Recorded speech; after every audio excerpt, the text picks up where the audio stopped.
Hello and welcome back to a new IELTS Express lesson. Today we'll talk about the art of persuasion. The art of persuasion, which has been practiced since ancient times, since ancient Greece and the Roman Empire, which has been a tool for convincing people to do things, mastered by some, yet puzzling and mystifying to others. For example, me, I still have a lot to work on when it comes to persuasion. If you're good at persuading people and convincing them, then well done. Well, in today's lesson, we'll be talking about this very specific skill and reporting verbs and noun associated with persuasion. We'll focus on writing. We'll learn how to express different points of view and to present an argument. And for our exam practice, we are going to practice task 2 from the writing component, the essay. And more specifically, we're going to focus on developing and writing an opinion essay, how to present an argument. Okay, first let's have a look at the vocabulary. We've got some reporting verbs. Now, you might be asking, what in the world is a reporting verb? The Oxford Dictionary goes like this: a verb belonging to a class of verbs conveying the action of speaking and used with both direct and reported speech. Reporting verbs may also be used with a direct object and with an infinitive construction. Now, of course, now this sounds very gibberish. You're going to say, I'm sorry, but I did not understand what a reporting verb is. In plain English, a reporting verb is a word, a verb, which is used to talk about or report on other people's work. So you report, you say back what somebody else said without using the quotation. Okay, now that you know, let's go back to our vocabulary. We've got some verbs here. Advocate. Be careful, the noun is advocate, like in the devil's advocate. These are words which have the same spelling but different pronunciation when it comes to nouns and verbs. So when you have verbs, you have the stress on the second syllable, advocate, and advocate is a noun. The same goes with record, the noun, and record, the verb. Present, the gift, the noun, and present, the verb. To advocate, if you advocate a particular action or plan, you recommend it publicly. It's a very formal verb. For example, the tax policy advocated by the opposition. Acknowledge is also a formal verb. If you acknowledge a fact or a situation, you accept or admit that it is true or that it exists. For example, it is widely acknowledged that transferring knowledge in a classroom environment is very inefficient. To assert, again, formal verb. If someone asserts a fact or belief, they state it firmly. The senator plans to assert that the bill violates the First Amendment. Dispute. Now, you probably had this word dispute, for example, when you have been using copyrighted music on your YouTube videos or Instagram videos. If you dispute a fact or statement or theory, you say that it is incorrect or untrue. And it goes together with that, dispute that. No one disputes that vitamin C is a great value in the treatment of scurvy. Imply. If you imply that something is the case, you say something which indicates that it is the case in an indirect way. Are you implying that I had something to do with those attacks? Justify. To justify a decision, action, or idea means to show or prove that it is reasonable or necessary. For example, no argument can justify a war. Object and object. To object is a verb and object is a noun. If you object to something, you express your dislike or disapproval of it. Object to something. A lot of people will object to the book. Object that. The people objected that the small staff would be unable to handle the added work. Outline. If you outline an idea or a plan, you explain it in a general way. And finally, the last verb is question. If you question something, you have or express doubts about whether it is true, reasonable, or worthwhile. Scientists began questioning the validity of the research because they could not reproduce the experiments. And we're done with the reporting verbs. We're moving on to nouns associated with persuasion. And we've got the first one, benefit, the benefit of. For example, when you have the benefit of the doubt. The benefit of something is the help that you get from it or the advantage that results from it. The benefit of this form of therapy, or benefit to. I hope that I have written well. What I have written will be of benefit to someone else. Debate. A debate is a discussion about a subject on which people have different views. An intense debate is going on within the Israeli government. Discussion. If there is discussion about something, people talk about it, often in order to reach a decision. You discussion about. There was a lot of discussion about the wording of the report. Drawback, which is a very good synonym for disadvantage. A drawback is an aspect of something or someone that makes them less acceptable than they would otherwise be. He felt the apartment's only drawback was that it was too small. Evidence, an uncountable noun, is anything that you see, experience, read, or are told that causes you to believe that something is true or has really happened. And here the noun goes with of and for, evidence of and evidence for. The scientific evidence for global warming, evidence that there is a lot of evidence that stress is partially responsible for disease, or evidence together with to infinitive. To date, there is no evidence to support this theory. And proof, which is also synonym for evidence, but this is a countable noun. Proof is a fact, again, argument or piece of evidence which shows that something is definitely true or definitely exists. Proof of, you have to have proof of residence in the state of Texas, such as a Texas ID card. And we are done with the vocabulary. As I have accustomed you, we're going to start with a little bit of a warm-up. You've got 5 different cards and 1 minute for you to choose one of the cards and brainstorm 3 different points that you will use to persuade your partner if you have a study buddy, or I don't know, imagine that you have to convince your examiner. Okay, so choose one of the cards and brainstorm at least 3 different points in 60 seconds.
Okay, time's up.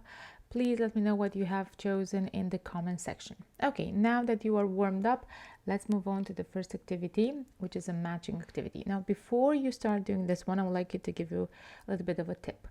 Since we're focusing on the writing component, this one will help you greatly in your writing exam, because also in the IELTS writing exam, you can demonstrate that you have a broad vocabulary by avoiding unnecessary repetition. And how can you do that? Well, by using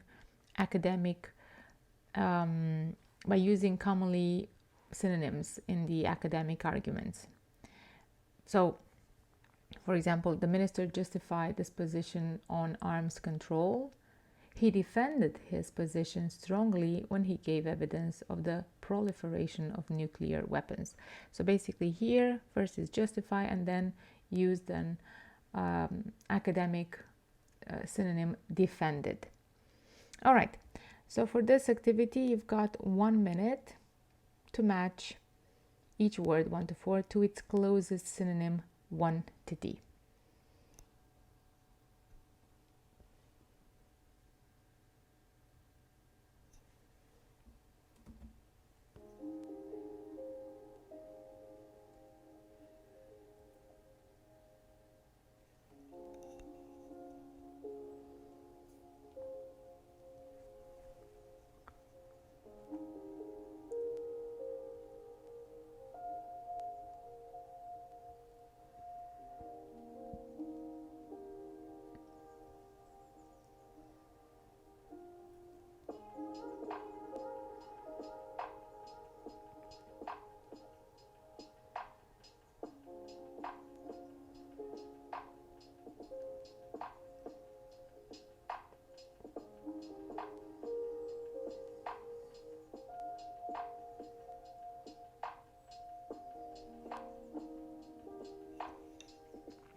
Okay, time's up, and here are the answers.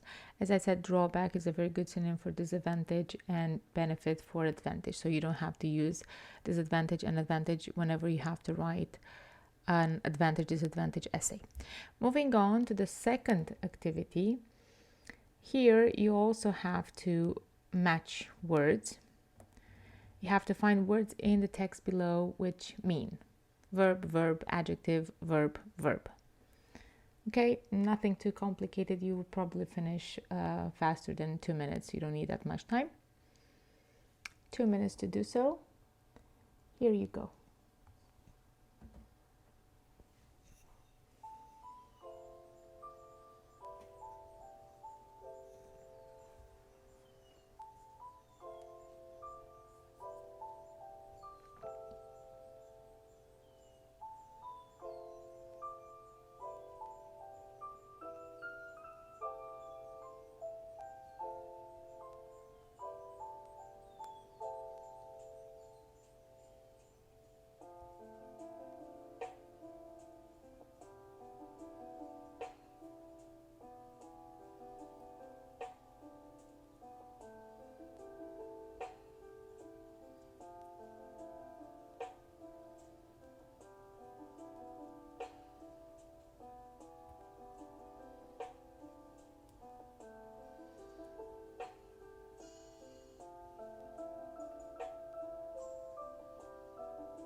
Okay, and here are the answers. Advocate, acknowledge, justify, outline, and object to. All right, moving on to activity 3. Here you also have to match, but you have to match the beginning of each sentence with the most appropriate ending A to E. Again, super easy.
Okay, and here are the answers.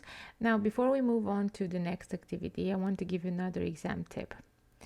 It's also very important that in the IELTS writing exam, you make sure that you use words correctly, especially when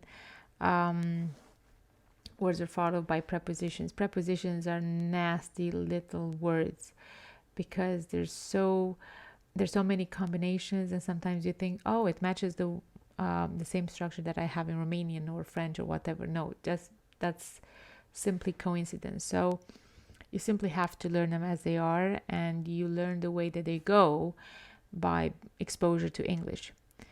So prepositions, benefits of, or whether, together with the clause. I doubt whether the new policy on care for the elderly can succeed, or that, which is followed by a clause. For example, we suggested that the working day should be reduced. Or whenever you have a noun or a noun phrase, for example, they cannot justify what? Their actions. It's extremely important for you to learn how to use words correctly whenever you're writing, and also in speaking. Okay, and we're moving on to the last activity before we start practicing for our exam. This time, you have to report the statements using the reporting verbs A to F. Okay, so you've got 3 minutes for this one. Read the sentences very carefully. No need to panic. You're going to do just fine. And here we go.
Okay, time's up. These are the answers.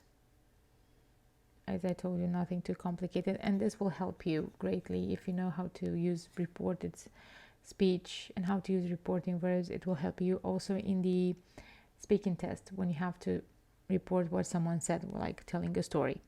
Okay, we're done with the practice activities. We're moving on to exam practice, which will be on writing, presenting an argument. Now, as you probably know, for the IELTS writing task 2, you're required to write a 250-word essay on a given topic using your own knowledge and experience. If you need more guidance on all the types of essays that you have to prepare and you're going to encounter in your exam, you can head to my website, ieltsexpress.ro, and you're going to find step-by-step lessons and practice exercises for each type of essay. Now, what's the strategy that I recommend here? First, I would like you to go back and study the text from activity 2 as an example of how you might start your essay. Then read the dialogue that you have here about freedom of speech. And it will also be a very good idea for you to use words and expressions that you have learned in this lesson in your response to the essay question, which you're going to have on your next slide. So read the text. You might also want to take some notes that you might use in your essay, or you know what, go rogue, be wild, be a nonconformist. Don't listen to my advice. Bring your own arguments about freedom of speech. Okay, here we go, 2 minutes.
Okay, and this is the question. Is freedom of speech necessary in a free society? To what extent do you agree or disagree? So you have to write a 250-word essay and you have to take a stance. Do you agree, you disagree, or you're somewhere in between? I'm going to put a sample answer in the description of this video. But again, if you want more, need more guidance on how you should approach writing a 250-word essay for IELTS, again, head to my website or watch the previous videos about how to write an introduction and how to prepare your essay as a whole. And that would be it. Thank you very much for watching. I do hope you have found this lesson useful. If you have, give me a thumbs up and don't forget to share it with your friends. And see you on my socials on Instagram and Facebook, where I'll also be posting also tips to go. And see you at our next lesson. Take care. Have a brilliant week ahead. Bye bye.